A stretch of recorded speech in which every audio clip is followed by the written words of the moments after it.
Objek segitiga biru baru saja muncul ketika itu benar-benar membuat kamar Tang San menjadi biru laut. Gelombang cahaya biru lembut itu begitu indah, bahkan dengan tekadnya, Tang San masih tidak bisa tidak terpesona. Kedua tangan menggenggam kain kafan laut luas ini, Tang San tidak bisa menahan perasaan ragu, berpikir pada dirinya sendiri, apa gunanya benda ini? Dia tidak terburu-buru untuk memasukkannya dengan kekuatan roh, tetapi dia dengan hati-hati melihat benda aneh yang bergeser antara cahaya dan bayangan.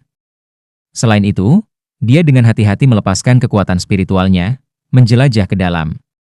Namun, begitu jejak kekuatan spiritual Tang San dimasukkan ke dalam kain kafan laut luas, dia tiba-tiba merasakan kekuatan besar yang tak terlukiskan tiba-tiba mengusirnya.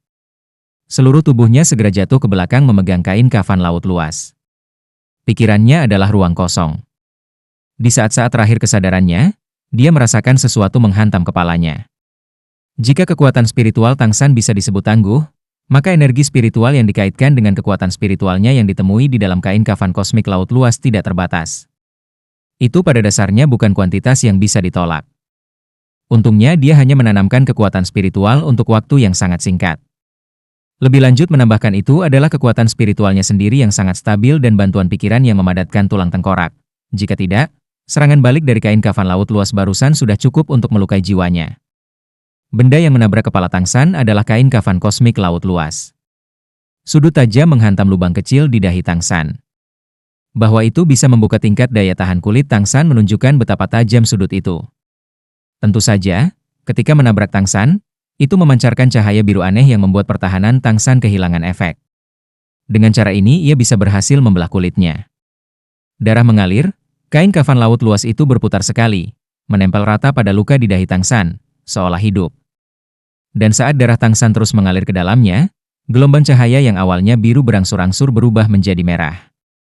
Saat ini kemampuan penyembuhan tulang kaki kanan Kaisar Perak Biru Tang San tidak dapat menunjukkan hasil sekecil apapun di bawah pengaruh kain kafan laut luas. Luka itu tidak menunjukkan niat sedikit pun untuk merajut, hanya terus-menerus mengalirkan darah ke dalamnya. Tak lama, jejak cahaya biru samar melayang keluar dari kain kafan laut luas, mengembun menjadi gambar yang sangat redup. Suara datar dan tua bergema, aku tidak tahu sudah berapa lama sebelum akhirnya aku bisa menemukan seseorang dengan darah yang enak. Akhirnya saya menemukan fisik yang dapat menahan kekuatan laut yang luas. Dengan sekejap, cahaya biru sekali lagi masuk ke dalam kain kafan laut luas yang berbentuk segitiga, dan cahaya pada benda segitiga itu juga tiba-tiba menghilang, terpisah dari luka di dahi Tang San.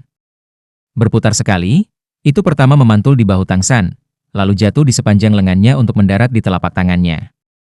Segitiga itu sekarang sekali lagi kembali menjadi biru, dan hanya di tengahnya memancarkan jejak cahaya merah. Tanpa pengekangan kain kafan laut luas, luka di dahi Tang San dengan cepat menutup, tetapi dia masih tetap tidak sadarkan diri. Saat dia tidak sadar, dunia kesadaran Tang San sepertinya merasakan sesuatu menarik tubuh dan jiwanya. Kekuatan tarik yang sangat besar membuatnya pada dasarnya tidak dapat menggerakkan tubuhnya. Perlahan-lahan, tarikan itu semakin lemah, seolah-olah segala sesuatu di sekitarnya semakin redup. Pada saat itulah semacam kekuatan aneh masuk ke dalam hatinya, kemudian perlahan-lahan mengalir ke otaknya, menjadi aliran yang jernih dan dingin yang menyatu dengan pikirannya. Meskipun perasaan samar itu masih ada, pikirannya menjadi sangat segar, tidak merasakan apapun dari dunia luar, tetapi mampu dengan jelas merasakan darah yang mengalir melalui pembuluh darahnya, dan bahkan mampu merasakan perubahan kecil di dalam organ internalnya. Perlahan-lahan, kesadaran Tang San tetap kabur, tidak tahu berapa banyak waktu telah berlalu, tetapi ketika dia kembali ke akal sehatnya, warna langit di luar tiba-tiba sudah hitam. Dan dia tidak sendirian di kamar. 6 iblis Rex semuanya berkumpul di sebelahnya dan, selain Xiao Wu, yang duduk kosong memegang tangannya, 5 lainnya semuanya memiliki ekspresi cemas. Semua orang di sini. Tang San menggosok pelipisnya, dan perlahan duduk. Melihatnya sadar, semua orang menghela nafas lega, dan Dai Mubai berbicara dengan suara rendah. San kecil, bagaimana kabarmu? Jika Anda tidak bangun, kami akan pergi untuk mendapatkan Grandmaster, Dean Flender, dan yang lainnya. Oscar berkata, kami memeriksa tubuh Anda dan menemukan bahwa Anda sedikit anemia. Apa yang terjadi? Mendengar dia mengatakan ini, Tang San juga merasa agak lemah. Perasaan seperti itu sama dengan yang dia rasakan setelah cedera disembuhkan oleh tulang kaki kanan Kaisar Perak Biru. Tatapan Tang San jatuh di tangan kanannya. Dia menemukan bahwa kain kafan kosmik laut luas diam-diam berbaring di telapak tangannya. Tetapi, anehnya, kilau cerah aslinya telah menghilang. Meskipun masih biru jernih, itu seperti permata biasa. Itu membuatku tidak sadarkan diri. Memikirkannya, hal sekecil itu secara tak terduga dapat mengandung kekuatan yang sangat besar. Tang San mengangkat kain kafan laut luas di depan semua orang, hanya memberitahu mereka tentang semua yang terjadi sejak dia pergi ke istana kekaisaran. Mendengarkan dia, Ning Rongrong berkata, "Dengan itu, ini seharusnya menjadi hal yang baik. Semua orang menyuruhmu untuk memasukkannya dengan kekuatan roh, tetapi kamu menggunakan kekuatan spiritual. Hanya saja, bukankah ini keluarga kekaisaran?" Meskipun dia tidak melanjutkan, semua orang masih mengerti apa yang dia maksudkan. Dai Mubai merebut kain kafan laut luas dari tangan Tang San, kita tidak akan tahu sampai kita mencobanya. Saat dia berbicara, dia menuangkan kekuatan rohnya ke dalamnya tanpa ragu sedikit pun. "Mubai?" Tang San agak cemas memanggil. Ketika dia ingin mengambil kembali kain kafan laut luas, kekuatan roh Dai Mubai sudah tertanam di dalamnya. Dia tahu bahwa Dai Mubai bergegas untuk mencobanya karena takut itu berbahaya. Tidak ada yang berbahaya terjadi, atau lebih tepatnya, tidak ada yang terjadi sama sekali. Kekuatan roh yang diresapi Dai Mubai ke dalam kain kafan laut luas menghilang tak terlihat seperti lembu tanah liat di laut, dan kain kafan laut besar itu sendiri tidak menunjukkan perubahan, hanya berkedip dengan jejak cahaya biru dan kemudian kembali normal, tanpa ada perubahan sengit. Perubahan. "Bos Dai, apa yang kamu temukan?" Ma Hongjun bertanya. Dai Mubai menggaruk kepalanya, benar-benar tidak ada yang bisa ditemukan. Hanya saja kekuatan roh yang aku tanamkan telah hilang. Menjentikan tangan, kain kafan laut luas kembali ke tangan Tang San. Mata Tang San berkedip, berbicara dengan suara rendah, "Mubai, jangan lakukan itu lagi." Mubai tersenyum dengan tenang, berkata, "Kami bersaudara, jangan bicara omong kosong." Melihat senyum di wajahnya, Tang San tidak bisa menahan ekspresinya agar tidak melunak, menggelengkan kepalanya tanpa daya. Tatapannya beralih ke kain kafan laut luas, "Aku akan mencoba." Saat berbicara, dia dengan hati-hati memasukkannya dengan jejak kekuatan roh. Dengan pelajaran sebelumnya, kali ini dia lebih berhati-hati, hanya memasukkan sedikit. Anehnya, kain kafan laut luas, yang benar-benar lembam ketika Dai Mubai mencoba, akhirnya berubah penampilan di tangan Tang San. Setelah dia memasukkannya dengan jejak kekuatan roh itu, cahaya biru tiba-tiba berkembang, dan objek segitiga biru itu tampak menjadi hidup, dengan permainan cahaya seperti permata yang intens, kembali sekali lagi ke penampilan mempesona yang dimilikinya ketika Tang San baru saja mendapatkannya.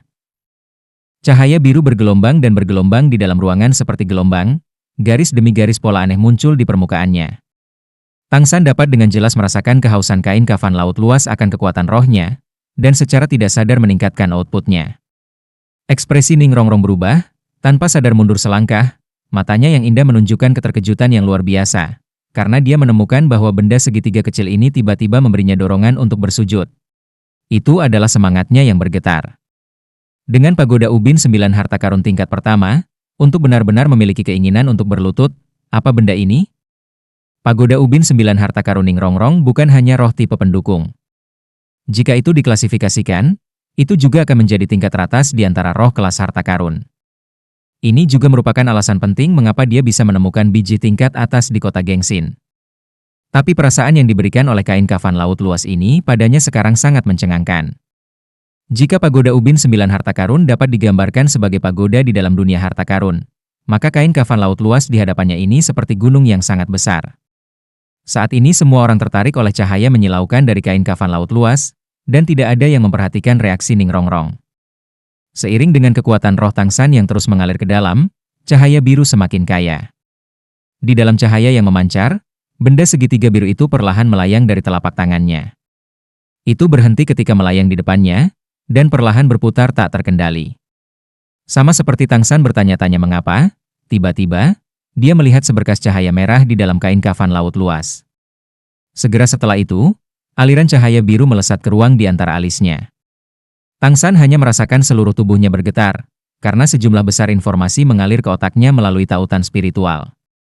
Adegan di depan matanya berubah, dan jiwa serta kesadaran Tang San sama-sama tenggelam di dunia yang fantastis, lautan batu giok yang tak berujung dan langit biru.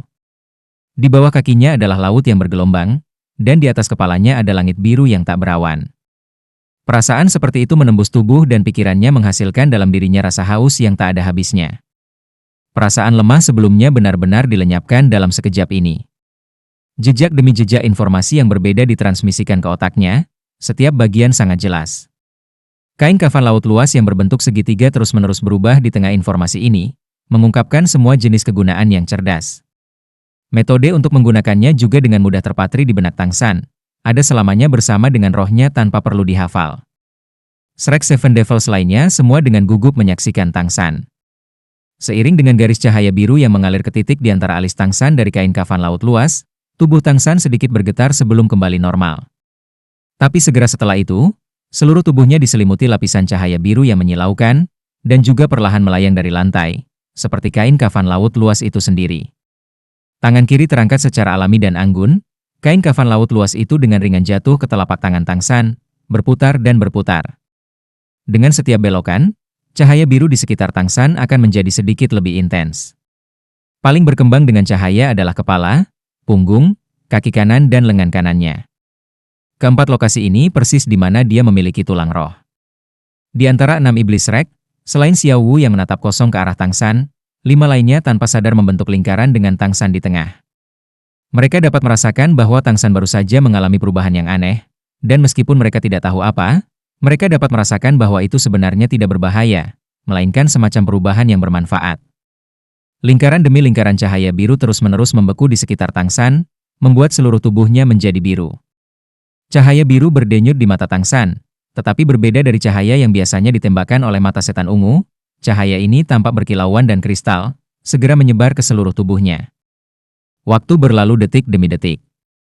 Saat Tang San terbangun dari dunia misterius itu, rasanya hanya sebentar saja berlalu, tetapi cahaya yang menembus jendela dari luar memberitahunya bahwa hari sudah siang. Tanpa disadari, satu malam telah benar-benar berlalu. Dengan lembut melayang ke tanah, dia melihat tatapan yang sangat prihatin dari teman-temannya.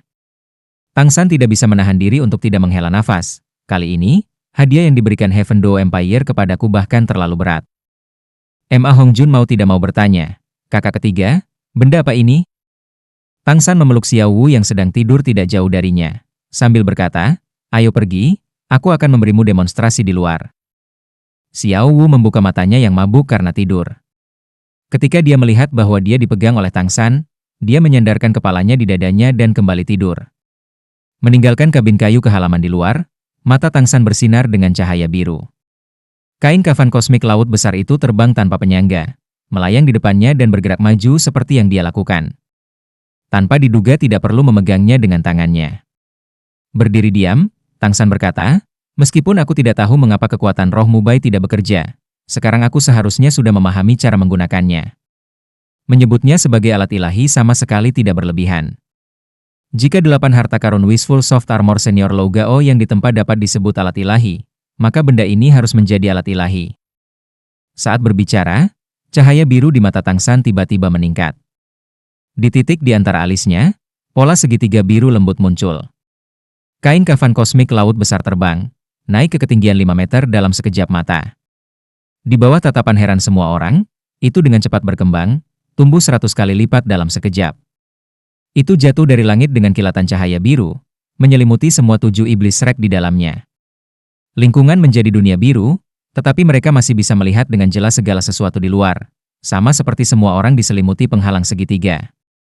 Tang San berkata, ini adalah fungsi pertamanya, dan juga yang paling berguna. Setelah membentuk penghalang ini, itu seperti ruangan yang bisa melindungi kita di dalam. Pada saat yang sama, setelah menyelubungi kita, itu tidak terlihat, bahkan tidak nyata. Tidak hanya dapat menyembunyikan tubuh kita, itu dapat sepenuhnya menyembunyikan aura kita. Dengan ini, kita dapat melepaskannya untuk melindungi diri kita sendiri di zona bahaya apapun. Saat berbicara, Tang San melambaikan tangan kirinya. Cahaya biru menghilang, kain kafan laut luas kembali ke telapak tangannya. Tangan kiri Tang San naik sekali lagi, dan berputar sekali lagi, terbang menuju Dai Mubai. Dai Mubai tiba-tiba merasakan bahaya yang tak terlukiskan, tanpa sadar mundur dengan cepat. Tapi, hanya merasakan kilatan biru di depan matanya, kain kafan laut luas itu melebar, menyelimuti tubuhnya di dalam. Namun, kali ini tidak sebesar sebelumnya. Ruang di dalamnya hanya cukup besar untuk menampungnya. Membuat Dai Mubai semakin terkejut adalah dia benar-benar tidak bisa bergerak. Cahaya biru berkedip, Kain kafan laut luas kembali sekali lagi. Kali ini langsung berubah menjadi sinar cahaya biru dan menghilang di antara alis Tang San, menyatu ke kepalanya. Ini adalah penggunaan kedua. Kemampuan pertama disebut Fast Sea Protective Barrier, yang kedua disebut Cosmic Stasis Barrier. Ada juga kemampuan ketiga yang disebut Fast Sea Wild Wave, dan kemampuan keempat yang disebut Cosmic Magic Breaker. Mereka berdua digunakan untuk menyerang. Saya dapat merasakan bahwa benda ini cukup kuat, dan kekuatannya berbanding lurus dengan kekuatan roh saya. Di antara mereka, yang paling sedikit mengkonsumsi kekuatan roh adalah penghalang pelindung laut luas. Selama saya menghabiskan 1/10 dari kekuatan roh saya, itu dapat diaktifkan selama 20 jam. Hanya jika musuh dapat menemukannya, dan menembus pertahanannya, mereka dapat membahayakan kita. Cosmic Stasis Barrier dapat dihitung dengan kekuatan spiritual lawan. Saya dapat menghentikan musuh manapun dengan kekuatan spiritual kurang dari 3 kali kekuatan saya sendiri. Itu tidak bisa menyakiti lawan, tapi kita masih bisa mengambil kesempatan untuk pergi. Kain kafan laut luas akan kembali kepadaku bahkan dari 1000 li. Adapun seberapa kuat kedua kemampuan serangan itu, saya juga tidak tahu. Tapi mereka tidak boleh lemah. Karena setiap satu serangan mengharuskan saya untuk mengeluarkan semua kekuatan roh saya. Anehnya, itu bisa menyerang tidak peduli berapa banyak kekuatan roh yang saya miliki. Tetapi itu masih akan menyerap semua kekuatan roh, dan kekuatan serangannya akan meningkat sesuai dengan itu. Gelombang liar laut luas adalah kemampuan serangan kelompok, sedangkan pemecah sihir kosmik adalah serangan target tunggal. Mendengarkan penjelasan rinci Tang San, Dai Mubai tidak bisa menahan diri untuk mengatakan, persetan, Heaven Dou Empire sebenarnya memiliki hal yang baik. Jika ini dianggap sebagai alat roh, maka itu benar-benar pada tingkat alat ilahi. Dengan ini, bukankah kita akan memiliki kekuatan untuk melindungi diri kita sendiri di mana saja? Tang San berkata, bahkan hal terbaik pun ada batasnya. Namun, dengan itu setidaknya kita tidak perlu khawatir untuk berjaga-jaga saat beristirahat di hutan belantara. Namun, karena semua orang belum tidur semalaman, saya pikir kita tidak boleh pergi hari ini. Akan lebih baik untuk berangkat besok.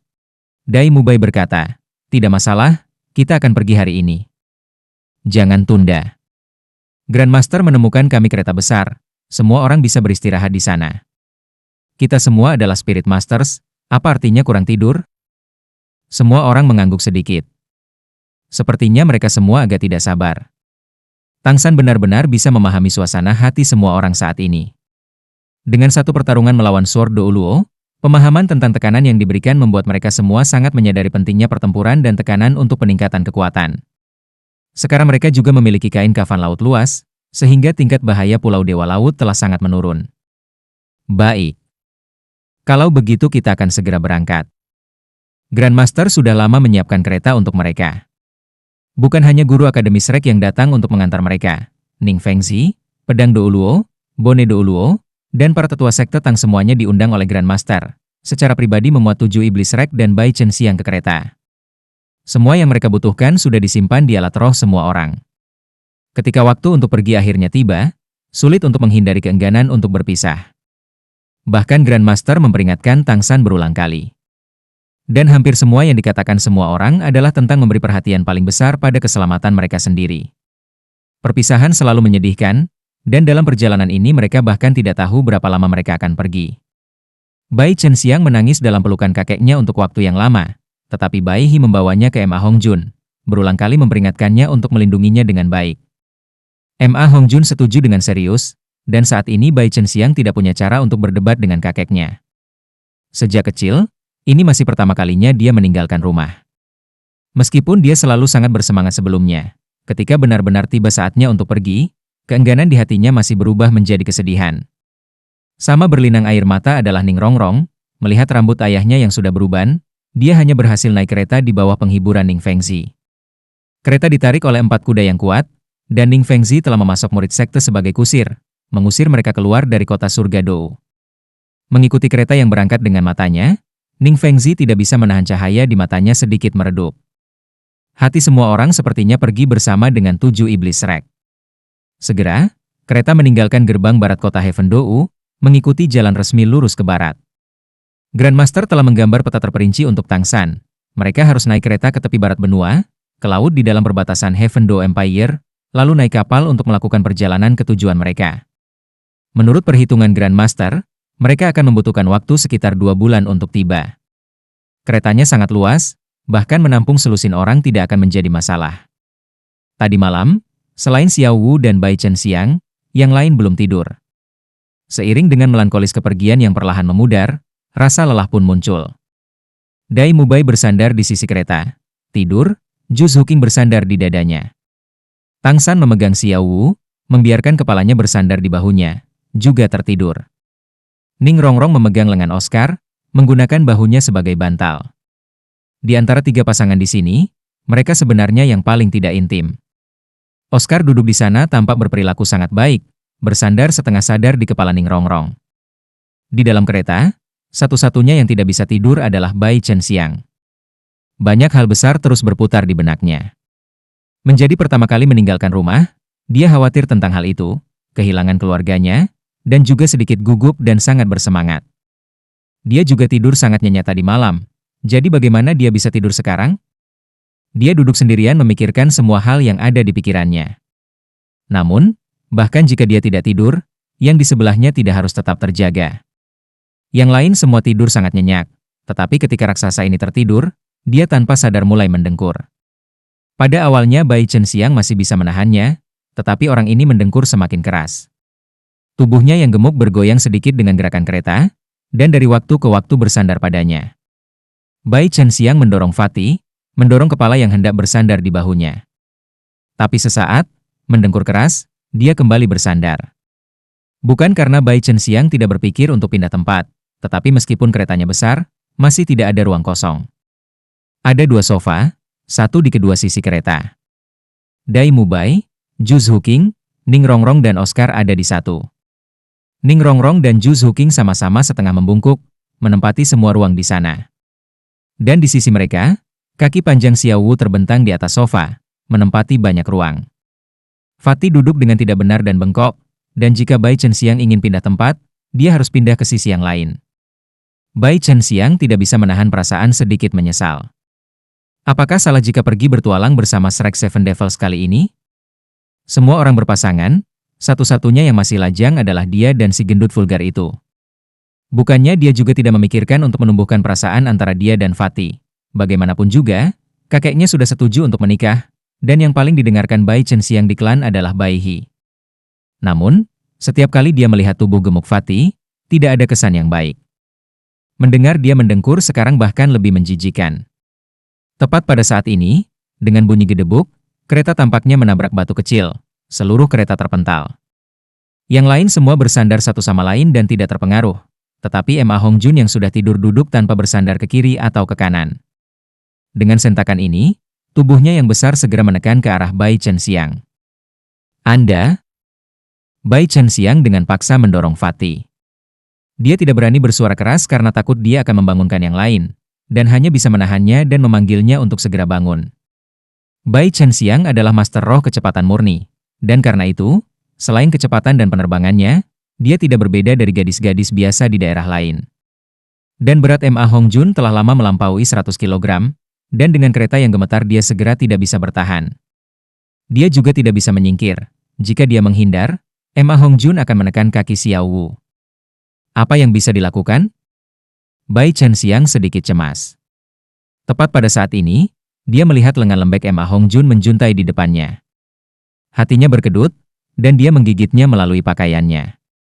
Ma Hongjun segera sadar dan menggigil kesakitan, terbangun dari tidurnya. Melihat Bai Chenxiang mendorongnya, dia segera mengerti, dan buru-buru berkata, dengan suara rendah berkata, "Maaf, maaf." Alis Bai Chenxiang diluruskan, menggunakan seluruh kekuatannya untuk mencubit daging di pinggang Fatih. Tentu saja, dia tidak mengambil sebanyak itu, menggunakan kukunya untuk mencubit sedikit daging dan memutar 360 derajat. Fatih tiba-tiba sakit, membuka mulutnya untuk berteriak. Bai Chenxiang melompat, buru-buru menutupi mulutnya dengan tangannya, tidak membiarkannya membuat suara. Begitu ekspresi Fatih berangsur-angsur kembali normal, dia melepaskannya, menepuk-nepuk dada puncak gunungnya yang tinggi, menatap tajam ke arah Fatih. Bai Chenxiang tidak diragukan lagi sangat cantik, dan penampilannya yang menegur bahkan lebih menggemaskan. Masih ada sedikit kehangatan tangannya di wajah dan bibir Fatih, dan dia hampir tanpa sadar membuat gerakan yang agak cabul, menjulurkan lidahnya dan menjilat bibirnya. Bai Chenxiang menatap tercengang. Dia tiba-tiba merasa bahwa dia seperti anak domba di hadapan serigala besar yang bejat. Dia sangat jelas tentang kekuatan Fatih. Mungkinkah Fatih ini akan? Memikirkan hal ini, dia buru-buru menempel di sisi Xiao Wu, agak khawatir melihat Ma Hongjun. Ma Hongjun mau tak mau menatap bingung ketika dia melihat ekspresinya. Menyentuh wajahnya yang bulat, pikirnya, apakah aku seburuk itu? Dalam hatinya dia tidak bisa menahan rasa sakit yang menusuk, ekspresi khawatir Bai Chenxiang telah melukai harga dirinya. Niat dingin yang samar melintas melewati sudut matanya. Dia tidak lagi menatap Bai Chenxiang, tetapi bergeser untuk duduk di sudut lain kereta, bersandar di sudut dan sekali lagi menutup matanya. Dalam hatinya dia berpikir, apanya yang luar biasa, saya agak gemuk, agak jelek. Jika Anda tidak menginginkan saya tidak apa-apa, Fatih tidak akan mengejar Anda selanjutnya. Kakak ketiga benar, melon yang bengkok tidak tumbuh manis. Saya tidak percaya saya tidak dapat menemukan seorang gadis cantik nanti. Melihat Fatih tidur di sisi lain, meninggalkan ruang yang sangat besar untuknya, Bai Chenxiang tidak bisa menahan nafas lega. Namun, ekspresi apa yang baru saja dia miliki? Dia belum pernah melihatnya menunjukkan ekspresi seperti itu di depannya sebelumnya. Melihat Fatih bersandar di sana, Bai Chenxiang mau tidak mau merasa sedikit jijik. Untuk mencapai tujuan mereka secepat mungkin, mereka tidak beristirahat di kota manapun yang mereka lewati. Hanya ketika kuda lelah mereka akan beristirahat sebentar, tempat tinggal mereka berada di ladang. Demi satu. Mereka tidak berencana untuk bepergian di malam hari. Lagi pula, dengan kereta yang bergetar, kultivasi adalah 2 kali usaha untuk setengah hasilnya. Mereka tidak dapat berhemat pada kultivasi malam rutin mereka, dan kuda-kuda juga membutuhkan cukup waktu untuk beristirahat. Tang San mengeluarkan air minum dan makanan dari jembatan 24 cahaya bulan. Sekarang musim gugur, dan udaranya sudah agak dingin. Dai Mubai menggunakan cakar harimaunya untuk memotong tumpukan besar kayu bakar dalam waktu singkat, dan api Phoenix Ma Hongjun menyapu, menciptakan api unggun. Gadis-gadis itu mengeluarkan ceret air, merebus air di atas api dan memanggang beberapa ransum. Semua orang duduk melingkar di sekitar api unggun. Tang San dengan sangat cepat menemukan sesuatu yang salah dengan Ma Hongjun. Jika sebelumnya, dia pasti akan duduk di sebelah Bai Chenxiang tanpa ragu sedikit pun, tapi sekarang dia duduk di sisi lain, menatap api unggun tanpa melirik Bai Chenxiang. Dengan ringan memegang bahu Fatih, Tang San bertanya dengan suara rendah, "Ada apa? Mengapa membiarkan siang-siang duduk sendirian? Tidak akan menemaninya?" Ma Hongjun meringkuk bibirnya, menundukkan kepalanya dan berkata dengan acuh tak acuh, "Dia menganggapku sebagai momok, haruskah aku memprovokasi ketidaksukaannya? Setelah itu dia adalah dia, aku adalah aku." Wajah Fatih mungkin tebal, tetapi tidak terbatas. "Aku tidak akan mengganggunya lagi." Tang San tampak terganggu. Ini jelas Fatih dan Bai Chenxiang jatuh pada suatu waktu. Kata-kata Fatih jelas menyimpan kebencian. Bahkan jika suara Ma Hongjun lembut, semua orang yang hadir kecuali Bai Chenxiang dan Xiao Wu yang tidak berjiwa adalah ahli tingkat Kaisar Roh, dan tentu saja mendengarnya dengan jelas. Ning Rongring menahan tawa, Oscar memandang Ma Hongjun dengan simpatik. Bukankah dia sekarang seperti dulu? Dai Mubai mengerutkan kening, mengangkat kepalanya untuk melihat Bai Chenxiang, hendak mengatakan sesuatu tetapi buru-buru dihentikan oleh Zhu Zuqing. Zhu Zuqing tidak perlu bertanya untuk mengetahui apa yang akan dikatakan Dai Mubai. Sebagai yang tertua dari 7 iblis rek, dia sangat protektif terhadap saudara-saudaranya. Jangan menilai dari bagaimana dia biasanya bercanda dengan Fatih. Jika Fatih benar-benar memiliki sesuatu, kakak ini pasti tidak akan ambigu. Saat ini suasana hati Fatih sedang buruk, dan jika dia diizinkan untuk berbicara, mungkin dia akan memberitahu Bai Chenxiang. "Untuk apa Anda menganggap diri Anda sendiri? Fatih, kami tidak memiliki poin buruk," dan seterusnya. Maka Zhu Zuqing buru-buru menghentikannya. Apa yang disebut satu objek dipukuli oleh yang lain, meskipun Dai Mubai kuat, Zhu Zuqing dengan sempurna menahannya. Dia mengatakan beberapa kalimat di sebelah telinganya, dan ekspresi Dai Mubai mereda. Tang San secara alami tidak akan terburu nafsu seperti Dai Mubai, menepuk bahu Fatih, dia berkata, "Keputusasaan begitu cepat? Itu bukan gayamu."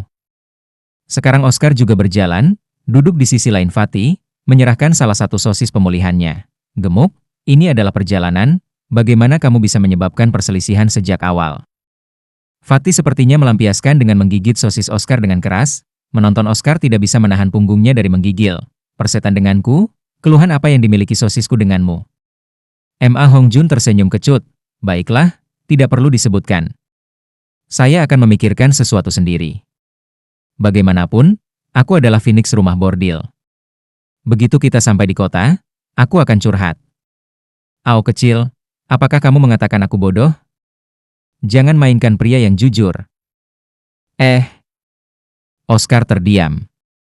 Biasanya dia akan melontarkan kata-kata mengejek kepada Fatih, melihat ekspresi tertekan itu lagi, tapi sekarang dia tidak bisa. Mengangkat kepalanya untuk melihat Tang San menggelengkan kepalanya padanya sambil tersenyum. Meskipun Tang San memiliki pemahaman tentang perasaan, wawasannya masih tidak lebih baik dari orang biasa. Dari perilaku Ma Hongjun, dia bisa dengan jelas merasakan bahwa Fatih sangat menyukai Bai Chen Xiang. Dia bukan lagi tipe orang yang didorong oleh nafsu pada wanita. Penampilannya saat ini seharusnya disebabkan oleh kekhawatiran. Ketika berbicara tentang hal-hal seperti perasaan, apa yang orang lain katakan tidak berguna, Anda harus bergantung pada diri sendiri untuk menyelesaikannya.